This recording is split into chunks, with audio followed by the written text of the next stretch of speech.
నస్కల్ గ్రామంలో మొదటి 9వ వార్డులలో ఇంటింటి ఎన్నికల ప్రచారం నిర్వహించారు. ఈ సందర్భంగా మాట్లాడుతూ నస్కల్ గ్రామంలో ఇప్పటికే 25 ఇందిరమ్మ ఇళ్లు ఇవ్వడం జరిగిందని, కోట్ల రూపాయలు వెచ్చించి నస్కల్లో పనులు జరుగుతున్నాయని, ఈ విషయం గ్రామస్తులందరికీ తెలిసిన విషయమేనని పేర్కొన్నారు. గ్రామంలో అభివృద్ధి కార్యక్రమాలు సైతం చేపట్టడం జరిగిందని పేర్కొన్నారు.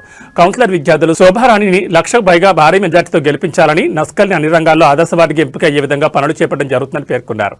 ఈ రోజు నస్కల్ గ్రామంలో అభివృద్ధి పనులు చేశాం, 25 ఇందిరమ్మ ఇండ్లు ఇచ్చామని మేము గర్వంగా చెప్తున్నాం. టీఆర్ఎస్ పార్టీ నాయకులు ఏ మొహం పెట్టుకుని నస్కల్ గ్రామంలో ప్రచారానికి వస్తారని చెప్పి నేరుగా టీఆర్ఎస్ నాయకులపై తీవ్రస్థాయిలో ఆరోపించారు. మీరు చేసిన అభివృద్ధి చెప్పాలని డిమాండ్ చేశారు. ఈ రోజు గ్రామంలో అర్హులైన ప్రతి ఒక్కరికి ఇప్పుడే కౌన్సిలర్ క్యాండిడేట్ చంద్రయ్య 50 ఇళ్లు అవసరమని పేర్కొన్నారు. ఈ కార్యక్రమంలో పరిగి లక్ష్మీ వెంకటేశ్వర స్వామి దేవాలయం చైర్మన్ సిద్ధాంతి పార్థసారథి, అభ్యర్థులు శోభారాణి, అశోక్, లక్ష్మీ చంద్రయ్యలు, శ్రీధర్, సంపూర్ణ, వెంకటేష్, ప్రేమలత, శశికళ, ఆనంద్ తదితరులు పాల్గొన్నారు. నస్కల్ గ్రామం లోపల మన కాంగ్రెస్ పార్టీ కౌన్సిలర్ అభ్యర్థులుగా సుధారాణి గారు, అదేవిధంగా లక్ష్మి గారిని మనం ఎంపిక చేసుకోవడం జరిగింది. వారి విజయం గురించి 1వ నెంబర్ వచ్చింది. వాళ్లకు మన మున్సిపల్ కౌన్సిల్ లోపల 1వ నెంబర్ అనేది వాళ్ళ సీరియల్ నెంబర్ మన వచ్చింది. దానికి ప్రచారం స్టార్ట్ చేసినాం. ఈ రోజు ఎక్కడికి వెళ్ళినా సరే అందరు కూడా తప్పకుండా చేతి గుర్తుకే ఓటేస్తాం, మన సుధారాణి లక్ష్మిని గెలిపిస్తామని చెప్తున్నారు. చాలా సంతోషంగా ఉంది.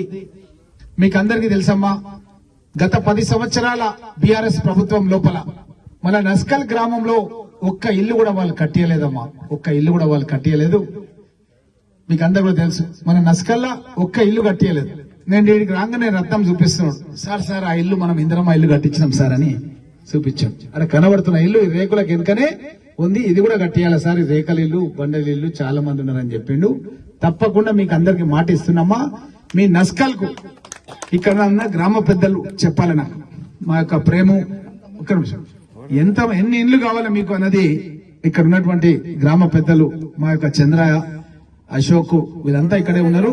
చెప్పండి మీకు ఎన్ని ఇండ్లు కావాలి, ఇక్కడ ఉన్నటువంటి పేదవాళ్లకు అన్ని ఇండ్లు ఇచ్చే బాధ్యత నాది అన్న విషయాన్ని తెలియజేస్తూ, మీ యొక్క 2 రుకుంపల్లికి ప్లస్ మన నస్కల్ కు రెండుటి కలిపి ఈ 2 కౌన్సిలర్ ఏరియాకు మీకు ఎన్ని ఇండ్లు అయితే కావాలో చెప్పండి.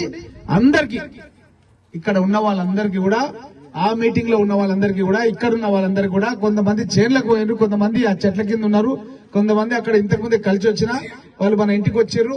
అప్పుడు మన మహిళా సంఘాల బిల్డింగ్ కట్టాలని అక్కడ ఒకరు చనిపోయారు, వాళ్ళకి సంబంధించింది ఒకటి. ఈ రోజు మొత్తం ఆడ భోజనాలన్నీ తయారు చేస్తున్నారు. ఎవరిల్లది కమ్మరెంకట, వాళ్ళు మన ఇంటికి కూడా వచ్చిపోయారు, నన్ను అడిగిపోయారు మహిళా సంఘం బిల్డింగ్ కట్టాలని. వాళ్ళ దగ్గర పోయి మాట్లాడొచ్చిన ఇప్పుడు. అయితే చెప్పు చంద్ర, మన ఊరికి ఎన్ని ఇండ్లు కావాలో చెప్పు, అది ఇచ్చే బాధ్యత నాది. వాళ్ళంతా సిద్ధంగా ఉన్నారు. మన లక్ష్మిని, అదేవిధంగా మన సుధారాణిని గెలిపించడానికి నస్కల్ ప్రజలు సిద్ధంగా ఉన్నారు. ఇండ్ల సమస్య చాలా ఉంది, ఇక్కడ నీళ్ల సమస్య చాలా ఉన్నది. ఈ 2 పరిష్కారం చేయడానికి నేను సిద్ధంగా ఉన్న విషయాన్ని తెలియజేస్తూ, ఎన్ని ఇండ్లు కావాలో చెప్పు సార్. మా నస్కల్కి ఒక 30 ఇండ్లు కావాలి, రుకుంపల్లికి ఒక 20 ఇండ్లు కావాలి సార్. 50 ఇండ్లు కావాలని అడుగుతాడమ్మా చంద్రయ్య. 50 ఇండ్లు నేను మీకు మంజూరు ఇస్తున్నా. ఈరోజు ఇది నా చేతిలో ఉన్నది, వాళ్ళ చేతిలో లేదు. వాళ్ళు 10 ఏళ్ల నుంచి ఒక్క ఇల్లు కట్టలే, నేను నస్కల్ కట్టిస్తున్నా. ఎన్ని ఇండ్లు కట్టిస్తున్నా అంటే ఇప్పుడు దగ్గర 27 ఇండ్లు నేను శాంక్షన్ ఇచ్చి నా పెన్నుతో సంతకం పెట్టి, పేద ప్రజలకు రోటీ, కపడా और మకాన్, తినడానికి తిండి, ఉండడానికి ఇల్లు, కట్టుకోవడానికి బట్ట, ఇందిరమ్మ ఇచ్చినటువంటి ఈ యొక్క పథకాలను రేవంత్ రెడ్డి గారు అమలు చేస్తున్నాడు. 27 ఇండ్లు నేను కట్టిస్తున్నా. నేను అడుగుతున్నా బీఆర్ఎస్ వాళ్ళని, మీరు రేపు పొద్దుగాల ఏ ముఖం పెట్టుకొని ఓట్లాడడానికి వస్తారు? ఆ 10 ఏళ్లలో ఒక్క ఇల్లు కట్టడానికి శాత కాలేదు, రేపు ఏ ముఖం పెట్టుకొని వస్తారు? మా ముఖ్యమంత్రి రేవంత్ రెడ్డి గారు 7వ తారీఖు రోజు పరిగికి వస్తున్నాడు. పరిగికొచ్చి పరిగి నియోజకవర్గంలో, పరిగి మున్సిపాలిటీలో ఎంత మందికి ఇండ్లు కావాలో, ఎంత మందికి నీళ్ల వసతి కావాలో, ఎంత మందికి రోడ్లు కావాలో అవన్నీ కూడా శాంక్షన్ ముఖ్యమంత్రి గారు నాకు చేసిండు. నేను మీకు చేస్తా అని మీకు అందరు కూడా స్పష్టంగా తెలియజేస్తూ, ముఖ్యమంత్రి గారి నోటి ద్వారా ఈ మాటలు వినడానికి మిమ్మల్ని అందరూ కూడా 7వ తారీఖు రోజు సుల్తాన్పూర్ గ్రామానికి మిమ్మల్ని ఆహ్వానిస్తున్నా. ముఖ్యమంత్రి గారు స్వయంగా రేవంత్ రెడ్డి గారు వచ్చి మీకు మాట ఇస్తాడు, మీ గ్రామాన్ని ఏ విధంగా అభివృద్ధి చేస్తామని చెప్తాడు. వాళ్ళు 10 ఏళ్ల నుంచి ఒక ఇల్లు కట్టలేదు, ఒక రేషన్ కార్డు ఇవ్వలేదు, ఎవరికి సోనా మసూరి బియ్యం ఇవ్వలేదు, ఎవరికి కూడా వాళ్ళు కరెంటు ఉచితంగా ఇవ్వలేదు, ఎవరికి రుణమాఫీ చేయలేదు. మనం 2 లక్షల రూపాయల వరకు మన నస్కల్ గ్రామానికి 5 కోట్ల రూపాయలు రుణమాఫీ చేయడం జరిగిందన్న విషయాన్ని కూడా మీకు అందరు కూడా తెలియజేస్తున్నాను. మహిళలు ఎవరైనా అనుకోకుండా పాము గరిచో టక్కరయ్యో చనిపోతే వాళ్ళ పిల్లలు అనాథలు కావద్దని వాళ్ళకు 10 లక్షల రూపాయల చెక్కు వాళ్ళ పిల్లల గురించి ఇవ్వడం జరుగుతుంది. వాళ్ళు చేసిన అప్పును రద్దు చేయడం జరుగుతుంది. ఇది కాంగ్రెస్ పాలన అంటే ఈ విధంగా ఉంటది.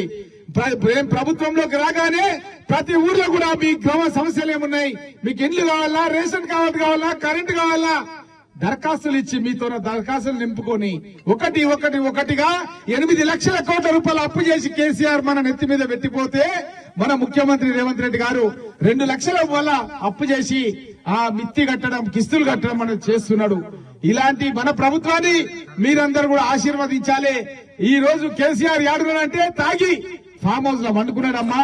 8 లక్షల కోట్ల రూపాయలు అప్పు చేసి అసెంబ్లీకి వస్తలేరు, మాట్లాడతలేరు. మీరు చూస్తున్నారు కదమ్మా. ఆయన బిడ్డనేమో జైల్లో పెట్టారు. ఎందుకు పెడతారమ్మా జైల్లో?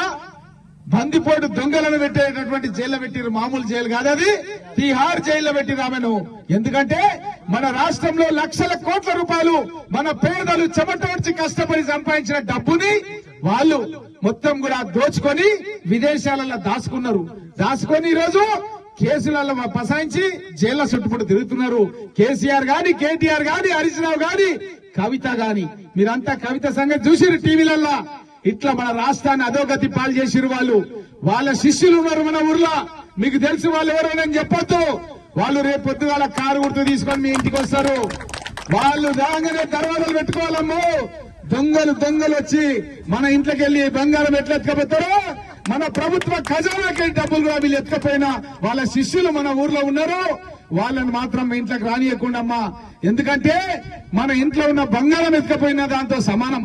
ఎందుకంటే మనం 5 లక్షల రూపాయలు పెట్టి ఇండ్లు ఇస్తున్నాం, 5 కోట్ల రూపాయలు రుణమాఫీ చేసినాం, 5 లక్షల కరెంటు బిల్లులు మాఫ్ చేస్తున్నాం, ప్రతి నెల మాఫ్ చేస్తున్నాం అమ్మా. ఏడాదికి 60 లక్షలు మాఫ్ చేస్తున్నాం. ఈ 5 ఏళ్లలో 3 కోట్ల రూపాయల కరెంటు బిల్లులు మన నస్కల్ గ్రామానికి మాఫ్ చేస్తున్నాం అమ్మా. ఇప్పటి వరకు 110 కోట్ల రూపాయల కరెంటు బిల్లులు పరిగి నియోజకవర్గానికి మాఫ్ చేసినాం. 300 కోట్ల రూపాయలు రైతులకు రుణమాఫీ చేసినాం. మరి వాళ్ళు ఏమి చేయలేదమ్మా. ఒక బ్రిడ్జ్ కట్టడానికి శాత కాలేదు నస్కల్ బ్రిడ్జ్.